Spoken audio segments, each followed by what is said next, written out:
IP address ya. Oh, IP address. Iya. IP address. Iya betul, IP address.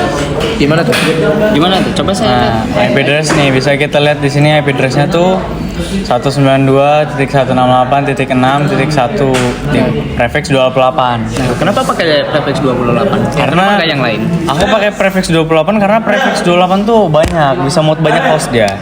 Lah, bukannya prefix 28 itu cuma 14 host yang bisa di-usable? Mungkin dia memerlukannya 28 aja. Iya, karena emang yang dibutuhkan untuk komponen ini kan cuma 28 aja. Oh, jadi kebutuhannya masih kecil. Iya, karena aku masih pakai segmen buat yang kecil-kecil aja. Kecuali tadi kayak misalnya aku mau buat kayak denah rumah gitu kan, misalnya kita buat denah nih, terus aku rencananya kayak mau buat perusahaan, nah itu otomatis aku pakai kelas yang di atasnya dikit, bisa jadi aku pakai prefix ya kelas-kelas B gitu. Jadi karena aku cuman butuh 14 host saja, nah jadi aku cuman pakai 28 nih. Mantap. Iya, jadi cuman pakai 28 aja, prefix 28. Terus IP address-nya, IP address nih tujuannya tuh bisa banyak banget. Nah, jadi tujuannya tuh buat apa aja tuh? Ya, contohnya, masa kita cuma tahu IP-nya doang? Nah, jadi tujuannya tuh ada banyak banget. Kegunaannya apa, manfaatnya ya, gitu. nah IP address tuh tujuannya banyak banget, bisa buat digunakan untuk perangkat-perangkat lainnya. Contohnya nih kita di klien ini ya, DHCP klien nih. Nah, di DHCP klien nih kita pakai IP yang tadi yang sudah kita sebutkan sebelumnya. Nah, jadi ini dia dapat IP nih. Terus diberikan ke IP klien, terus nanti dari klien ini membagikan ke device yang lainnya lagi. Oh, begitu. Iya, Disalurkan. jadi iya disalurkan, dibagi-bagi ke yang lainnya lagi gitu. Nah, setelah dari sini kita lanjut lagi ke server. Nah, server tuh buat apa tuh servernya? Dari server sama juga dia dibagikan makanya ada namanya tuh DHCP setup. Nah, yang ini DHCP setup. Oke. Nah, ini dia. Ya, oke.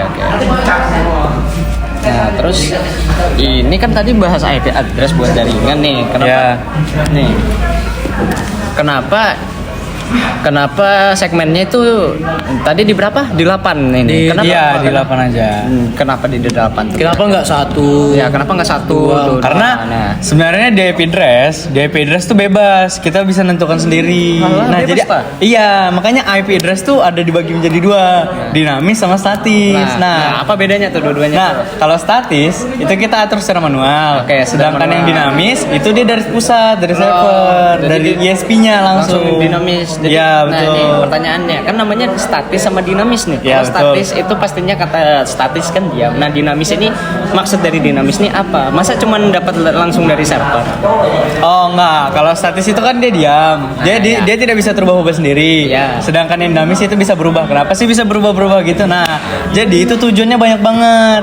Kalau misalnya statis ini kan kita ngubah, misalnya nih yang kayak bisa kita lihat di sini kan, aku pakainya 192.168.6.1 per prefix 28 nih. Ya, ini buat statisnya nih. Nah, ini buat Ya. statisnya.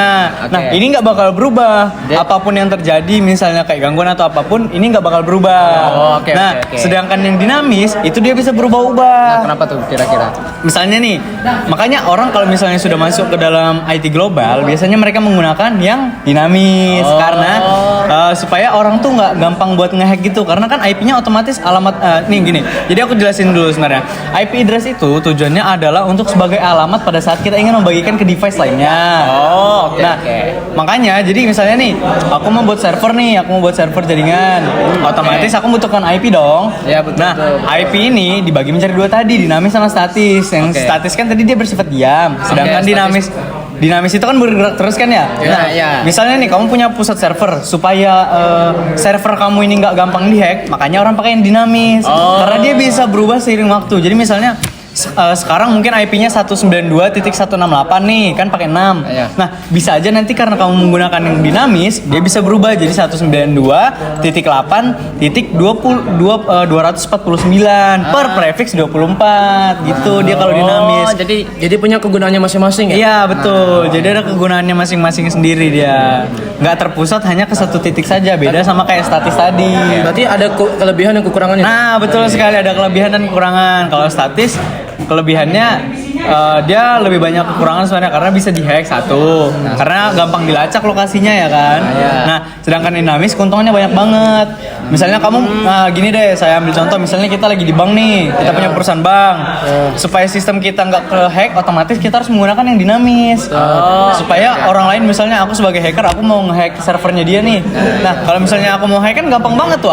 Aku yang penting aku tahu 192.168.6, otomatis pas aku mau hack aku tinggal tulis ulang aja nih. Nah, sedangkan kalau misalnya aku pakai yang dinamis itu enggak.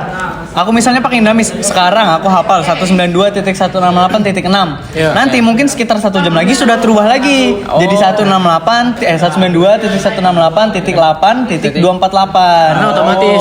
Begitu. Karena otomatis. Iya, dia terubah secara otomatis. Bukan statis. Statis tuh ya dia hanya diam di tempat, sedangkan dinamis bergerak secara terus-menerus. Jadi begitu. Oke, makasih. Nah, jadi aku lagi buat bridge nih. Oh, bridge. Iya. Apa tuh bridge? Nah, bridge itu semacam bisa disebut sesuai dengan namanya, bridge kalau bahasa Indonesia jembatan.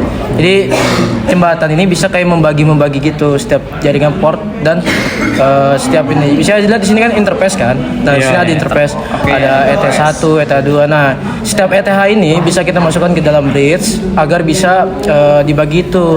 Jadi gunanya bridge ini agar jaringan yang kita buat itu tidak berantakan juga. Oh, dia sebagai penengahnya gitu ya? Ya, sebagai kayak merapikan strukturnya lah. Nah, bridge ini juga bisa misalnya kita bertiga nih.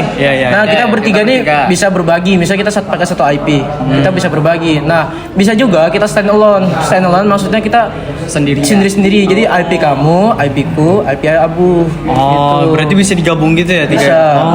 Ini kan dalam Winbox. Nah, kalau maksud dari bridge sendiri kalau dalam hal-hal perangkat bisa kayak switch itu bisa dimasuk bridge juga. Gitu. Nah, Oke, kita bisa lihat di sini ada bridge ini tuh. Nah, kalau sudah kan bridge ini kan malah sini kelompok 6. Nah, nanti otomatis dia ke interface. Otomatis jadi sini tulisannya running, jadi sudah berjalan. Oh, sudah bisa dijalankan. Oke. Apa? Ada yang ingin tanya lagi? Oke, ini kalau kita lihat kan di sini running ada satu nih, yaitu bridge-nya itu yang dimana bernamakan kelompok 6. Nah, kenapa yang lain ini ada yang running juga seperti Yang ada R, ada SS yang gini. Nah, ya Kenapa itu, ikut running kenapa? juga? Ya, ikut ini juga. Karena kan itu kan sudah di pengkelompokan ininya dalam bridge itu sendiri bisa dilihat dari sini. Kita buka bridge tadi kan ini kan bridge kan. Di sini ada port-portnya. Nah, di sini itu tertulis sudah. Nah, di sini ada yang satu, ada 2, ada yang 3 gitu. Ini makanya running interface-nya. Dia Berarti yang lainnya itu running sesuai ngikutin sama yang sudah di segmen Iya, yang udah di bridge. Iya, karena kita sudah masukkan juga sesuai port yang di interface ini juga. Jadi makanya running tulisannya. Gitu. Oke, coba saya ini. Kalau mau lihat silakan. Ya, oke. Nah, kan kalau misalkan ini bridge ini adalah salah satu jenis dalam jaringan. Nah, Ya. apakah di bridge ini ada IP-nya atau gimana gitu? Nah, bridge ini tidak ada IP-nya. Kok bisa? Bridge nggak punya IP? Kok bisa? Nah, karena kan dia kan cuma sebagai pengelompokan aja. Hanya sebagai perantara doang. Oke. Bisa dibilang begitu. Jadi dia cuma nangkap dari atas jaringannya. Ya, hanya sebagai tools, hanya sebagai alat doang. Jadi tidak ada IP-nya sama sekali dia. Jadi dia hanya sebagai jalur, bukan Ya, sebagai perangkat. benar. Berarti dia nggak punya alamat untuk dirinya sendiri gitu ya? Benar, dia punya. Gitu kalau bridge maksud dari bridge sendiri. Jadi perumpamaannya kalau misalkan ada jalan, ada sungai, tapi kita ingin menyeberang, di bridge itu hanya sebagai jembatan. Iya, seperti itu. benar. Hanya sebagai tools, Oke. jembatan saja. Jadi tidak memiliki alamat sama Ya, sekali. benar. Oke. Jadi bridge-nya hanya sebagai jembatan. Jadi kita bisa kayak mengelompokkan sebuah port-port gitu. Jadi biar nggak error lah sebenarnya. Jadi kita biar rapi juga ininya struktur-struktur interface kita gitu. Jadi bridge ini sangat berguna sekali lah buat kita yang ingin berbagi jaringan segala macam, sangat berguna sekali. Kalau bridge itu cuman bisa di jaringan apa aja? Maksudnya di sini kayak misalkan di antar sekolah atau di maksudnya perkantoran itu dia bisa cocoknya di seperti apa-apa di aja. tempat apa aja cocoknya pakai bridge. Mungkin kayak di satu gedung itu bisa dipakai bridge. Kayak misalnya ini kan kita ruang lab, ruang TJK. Nah, di sebelah kita kan ada ruangan lab MPLB. Nah, kita bisa nge-bridge jaringan kita ke MPLB. Jadi kita berbagi sama mereka mereka. Gitu. Berarti bukan cuma di satu denah aja ya? Iya, bisa juga kayak gitu bridge. Tapi ada kemungkinan nggak sih jaringan bridge ini malah jadi bikin trouble kalau misalkan dalam suatu jaringan gitu? Itu Iya, pertanyaan bisa bagus. tabrakan atau enggak? Bisa.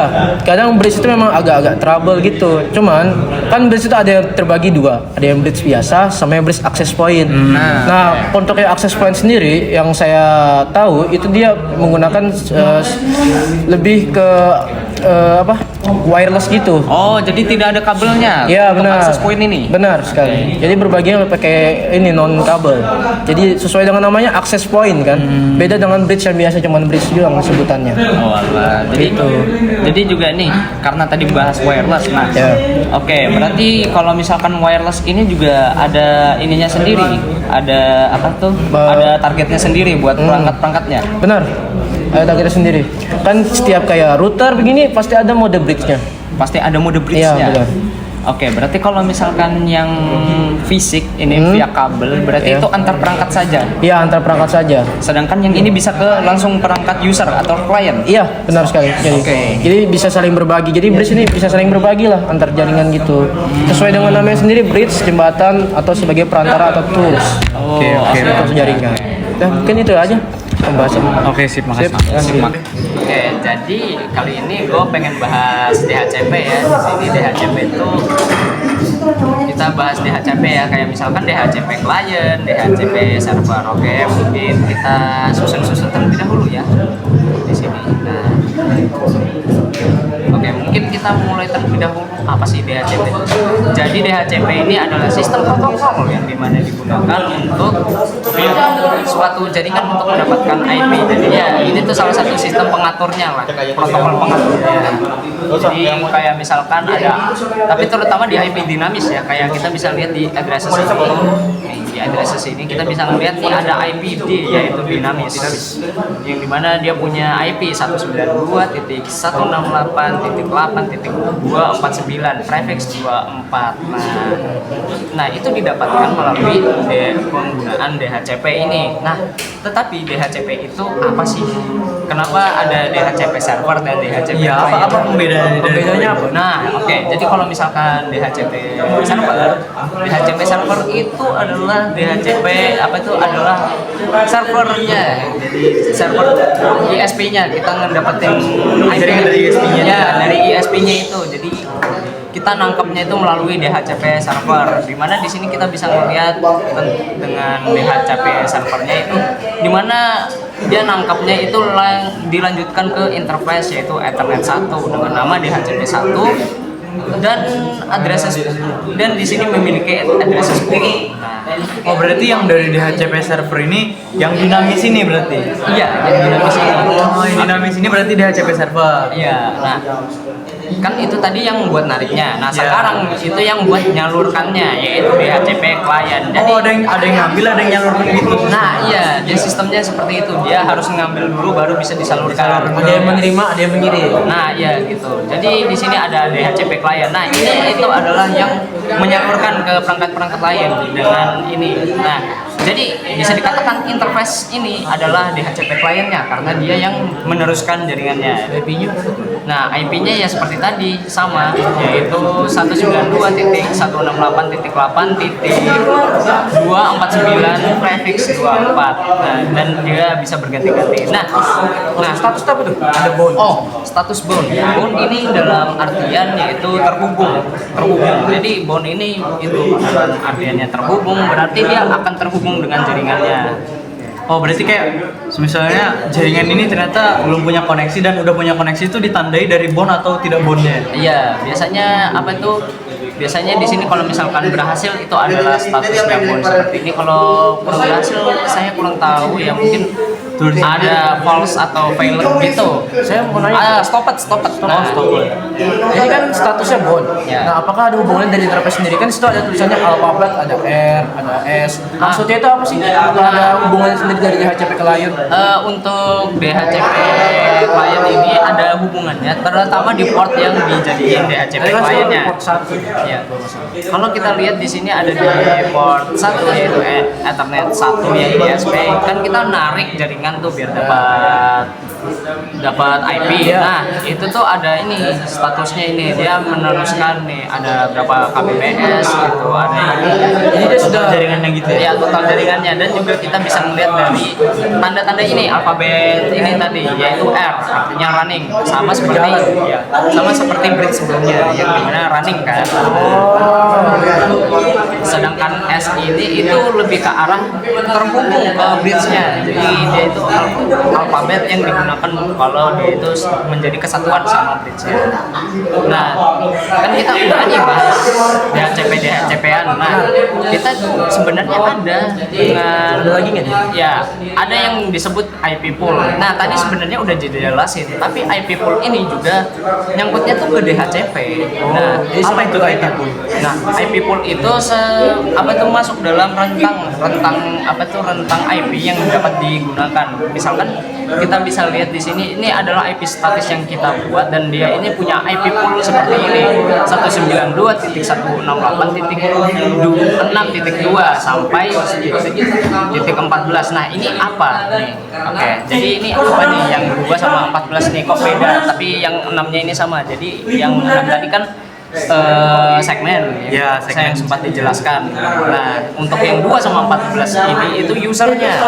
Oh, total hostnya. Total hostnya. Jadi yang bisa menggunakan itu dari 2 sampai 14. Jadi totalnya ada 13 IP yang bisa digunakan.